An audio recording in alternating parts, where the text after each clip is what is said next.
Dans cette vidéo, je vais analyser une opportunité que j'ai repérée pour aujourd'hui le 29 mars. Et tout au long de cette vidéo, je vais te décortiquer le processus que j'utilise pour faire une analyse de match en prenant en compte la psychologie des équipes afin de pouvoir avoir des certitudes qui me permettent de pouvoir miser sur le match en ayant une confiance absolue sur le fait que ce que j'attends que l'équipe fasse va se produire.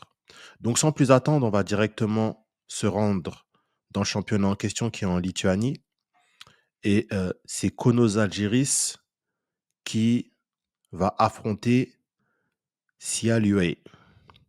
Donc le match, il se joue aujourd'hui, à 14 heures pour moi, ce qui est dans à peu près une petite heure au moment où je tourne cette vidéo et on va aller regarder un petit peu qu'est-ce qui se passe au niveau de la psychologie, pourquoi est-ce que j'ai sélectionné ce match-là et comment est-ce que toi, tu peux utiliser ce que je vais faire pour pouvoir reproduire ce même type d'analyse et avoir le même type de certitude sur tes propres placements? OK? Mais juste avant, si aujourd'hui, tu es un salarié de 30 ans et plus en France, Suisse, Belgique, que tu fais des paris sportifs depuis un moment et que tu n'arrives pas à gagner sur le long terme, que tu perds chaque mois beaucoup d'argent et que tu en as marre et qu'aujourd'hui, tu veux une méthode, un système pour enfin pouvoir gagner de manière régulière, générer un complément de revenus avec les paris sportifs et être à l'aise financièrement, je t'invite à te rendre dès maintenant dans la barre de description de cette vidéo pour découvrir le système Repeatable. Je t'ai préparé une vidéo d'une trentaine de minutes dans laquelle je t'explique le système intégral qui va te permettre de pouvoir atteindre ton objectif. Donc, si c'est quelque chose qui t'intéresse, rends-toi dès maintenant dans la barre de description de cette vidéo. Donc, on est tout de suite parti. Le match, c'est Kauno Žalgiris qui se déplace à l'extérieur contre Šiauliai. Donc, le favori de ce match-là, c'est Kauno Žalgiris qui est une bonne équipe dans le championnat en Lituanie et qui donc se déplace. Donc, si on regarde un petit peu en termes d'enjeu, on peut voir que c'est la quatrième journée de championnat et on peut voir que Kauno Žalgiris a déjà besoin de points parce qu'ils ont un projet tout pour cette saison-là. C'est une équipe qui joue les hauts tableaux et qui ne peut pas se permettre de perdre des points. D'autant plus que pour un début de saison, comme on peut le voir, ici, il y a Riteria qui a 2 points. Kauno Žalgiris a 4 points. Donc, il y a du monde derrière lui. Et s'il ne fait pas de résultats et que potentiellement les autres équipes font, eux, des résultats, ils pourraient se retrouver tout en bas, ce qui n'est absolument pas bon pour leur projet. Donc, c'est un match où, dès le début de saison, il va falloir qu'ils aillent se donner sur le terrain. OK? Donc maintenant, quand on regarde un petit peu ce qui se passe en termes de psychologie, de data, de ce que les équipes proposent, on n'aura évidemment pas beaucoup de données parce que c'est la quatrième journée, mais suffisamment pour pouvoir prendre une décision éclairée et pouvoir se positionner avec certitude. Donc, si on regarde un petit peu l'équipe à domicile, on peut voir qu'ils ont joué 3 matchs. Premier match à l'extérieur contre Panevesis. Ils ont une victoire 3-1, ils ont encaissé. Ils reviennent à domicile contre Dainava, qui est un promu dans cette année, il me semble. Et ils font 2-2. Donc, ils encaissent 2 buts à domicile. Ensuite, ils se déplacent à l'extérieur. Ils perdent sur le score de 1-0. Donc, on peut voir déjà que sur leur début de saison, dans tous leurs matchs, ils ont encaissé, notamment celui-ci à domicile, contre cette petite équipe. Et là, ils reviennent contre Kauno Žalgiris qui, comme on l'a vu, a besoin de points. OK? De l'autre côté, on a Kauno Žalgiris, comme on peut le voir, ils ne sont pas à la place où ils devraient être pour un début de championnat. On sait ce qu'ils convoitent à la fin de la saison et on sait qu'ils vont devoir prendre des points. Ce qu'ils ont proposé, c'est une première victoire contre Dainava. Ensuite, ils sont revenus à domicile contre Dioga. Ils ont perdu sur le score de 2-1, donc ils ont laissé des points. Ils sont partis à l'extérieur. Ils ont fait match nul, donc ils ont laissé des points. Et là, maintenant, ils se déplacent avec une obligation de faire un résultat parce que leur projet va les pousser à faire un résultat. Maintenant, dans un match comme ça, lorsqu'on voit un petit peu la psychologie, la progression de l'équipe, est-ce que ce serait judicieux de partir sur une victoire? Absolument pas. Et c'est là que beaucoup de personnes, beaucoup de parieurs perdent de l'argent parce que ils ne veulent pas divorcer des victoires. Ils ont Un seul objectif, savoir est-ce que l'équipe va gagner, est-ce que l'équipe va gagner, est-ce que l'équipe va gagner. Maintenant, j'ai une question à te poser.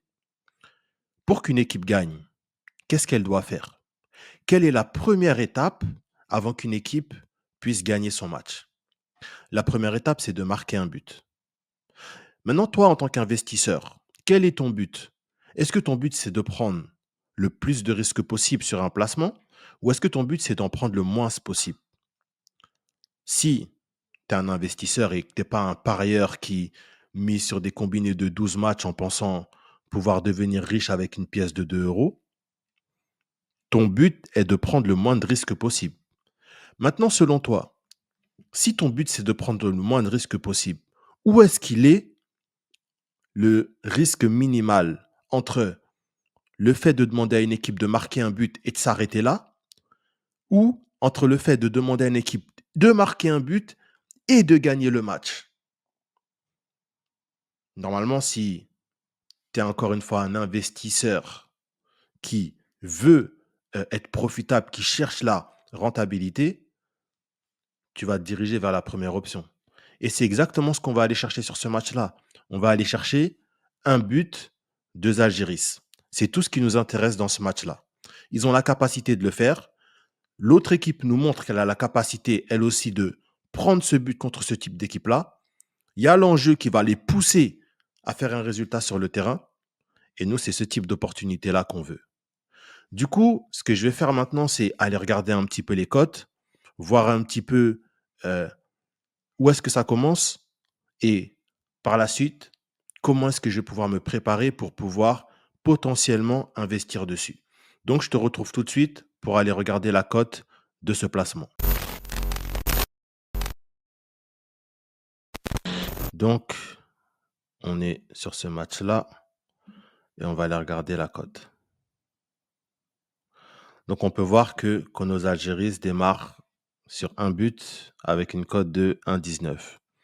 Donc ça, c'est un match où la cote devrait être intéressante pour se placer par rapport à mon système d'investissement, par rapport à ma stratégie d'investissement. Et ça, c'est vraiment quelque chose qui est important à comprendre, c'est que tu dois trouver une stratégie d'investissement qui te permet d'avoir une bonne rentabilité. Et ma stratégie d'investissement n'est pas la stratégie d'investissement d'un autre. Donc, il faut vraiment trouver qu'est-ce qui te convient, qu'est-ce qui te correspond et qu'est-ce qui te permet de pouvoir faire des gains. Parce qu'à la fin, le plus important, c'est pas de trouver des bons matchs, c'est pas de faire des bonnes analyses, c'est l'argent qui rentre dans ta poche. Maintenant, pour que l'argent puisse rentrer dans ta poche, il faut bien évidemment trouver les bons matchs, faire des bonnes analyses. OK?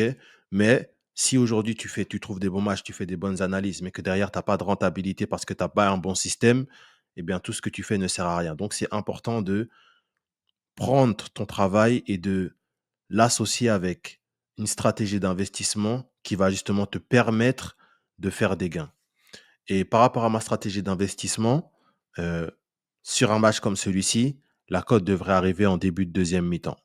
Donc, il y a plusieurs scénarios qui se dessinent. Et ça aussi, c'est quelque chose qui est important d'imaginer un petit peu qu'est-ce qui pourrait se passer dans le match et qu'est-ce qui pourrait faire que tu puisses te positionner ou pas.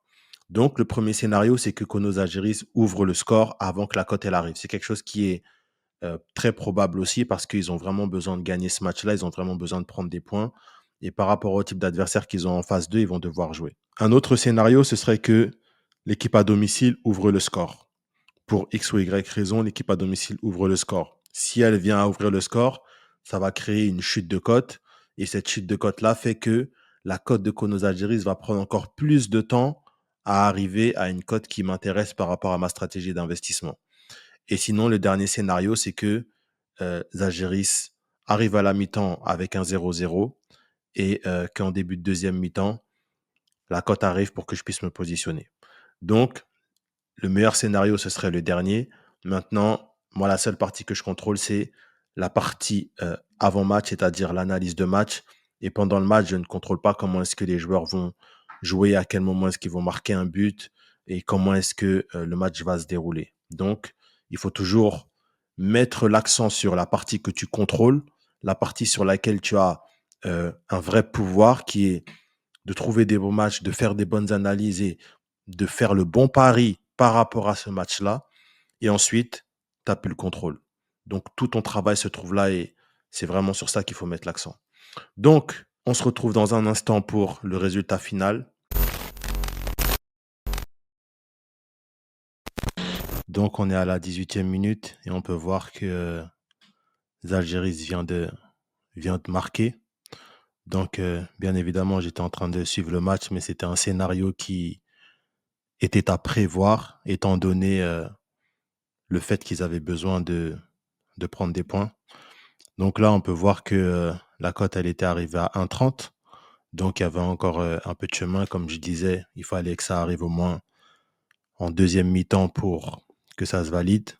Mais le travail est, une fois de plus, qu'on attendait de lui. C'est sur ce type d'opportunité-là qu'on veut se positionner. Et c'est vraiment ça qu'il faut rechercher sur le marché. Donc, dans un week-end comme ça, où il y a beaucoup d'opportunités, pouvoir en saisir deux, une, deux, peut-être trois parfois, c'est des très bons week-ends parce que ce qu'on cherche, c'est vraiment à faire fructifier notre investissement. On n'est pas là pour la quantité, on est là vraiment pour la qualité du placement et on veut vraiment aller sur des opportunités sur lesquelles on sait qu'il y aura un retour. Donc, c'est tout pour cette vidéo. Et je te rappelle, si toi aussi tu veux pouvoir avoir un système qui te permet de sélectionner les bons matchs, de faire de bonnes analyses, de savoir sur quoi parier afin de pouvoir gagner régulièrement au pari foot, de pouvoir générer chaque mois un complément de revenus afin d'être beaucoup plus à l'aise financièrement, rends-toi dans la barre de description de cette vidéo pour découvrir le système Repeatable. C'est tout pour moi. Je te dis à très vite pour une prochaine vidéo. C'était Isma de la Paris Sportif Academy.